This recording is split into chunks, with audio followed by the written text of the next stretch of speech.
بسم اللہ الرحمن الرحیم۔ سب سے پہلے میں اپنے آپ کو، اس کے بعد آپ سب کو تقوی کی وصیت اور نصیحت کرتا ہوں۔ تمام قسم کی تعریفات اللہ رب العالمین کے لیے ہے۔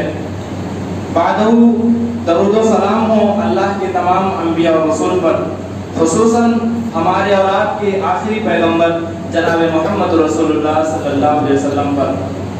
کرم حاضرین جمعہ، رجب کا یہ مہینہ چل رہا ہے۔ حرمت والے مہینوں میں سے رجب کا مہینہ ایک ہے۔ اس کے متعلق بہت ساری باتیں آپ نے پچھلے خطبے کے اندر سماعت فرمائی تھی۔ اللہ رب العالمین سے دعا کرتے ہیں کہ اللہ ہمیں حق کہنے اور جو بھی بیان کیا جائے سچی بات ہو تو اللہ ہم سب کو اس پر عمل کرنے کی توفیق عطا فرما، آمین۔ محترم حاضرین، جو میں نے خطبہ مسنونہ کے بعد پڑھا ہے اس میں اللہ رب العالمین نے اپنے آخری نبی خاتم الانبیاء جناب محمد رسول اللہ صلی اللہ علیہ وسلم کے اسراء اور معراج کا تذکرہ کیا ہے۔ یہ تو بات واضح ہے کہ اللہ نے جتنے بھی انبیاء اور رسول کو اس روئے زمین پر بھیجا، اللہ رب العالمین نے ان کی نبوت کو تصدیق اور قوت پہنچانے کے لیے اللہ نے بہت سارے معجزات انبیاء کرام کو دیا۔ ہمارے نبی امام الانبیاء ہیں، سید ولد آدم ہیں، تاج انبیاء ہیں۔ آپ صلی اللہ علیہ وسلم سارے انبیاء سے افضل اور سارے انبیاء کے امام ہیں۔ اس سے اس بات کا بھی پتہ چلتا ہے کہ آپ کو جو معجزات دیے جائیں گے وہ سب سے نرالے، سب سے الگ اور سب سے اعلیٰ ہوں گے۔ جی ہاں، اللہ رب العالمین نے اپنے پیغمبر صلی اللہ علیہ وسلم کے ہاتھوں بہت سارے معجزات کا ظہور کیا۔ انہی میں سے ایک ایسا معجزہ جسے ہم اسراء اور معراج کے نام سے جانتے ہیں کہ اس کو اگر آدمی تصور کرے تو عقلیں حیران رہ جاتی ہیں، انسان کا شعور پریشان ہو جاتا ہے کہ ایک انسان راتوں رات کے کچھ لمحوں میں زمین سے لے کر آسمان تک سیر کر کے واپس چلے آئے۔ جی ہاں، ٹیکنالوجی کا دور ہے، دنیا اتنی ترقی کر چکی ہے کہ ہم اور آپ یا ہمارے پہلے نے اس سے پہلے سوچا بھی نہیں ہوگا کہ دنیا اتنی آگے چلی جائے گی، لیکن اس کے باوجود بھی آج دنیا کسی ایسی سواری کو نہیں بنا سکی ہے کہ جس پر انسان بیٹھے اور چند لمحوں میں آسمان اور زمین کا سفر کر کے واپس چلائے۔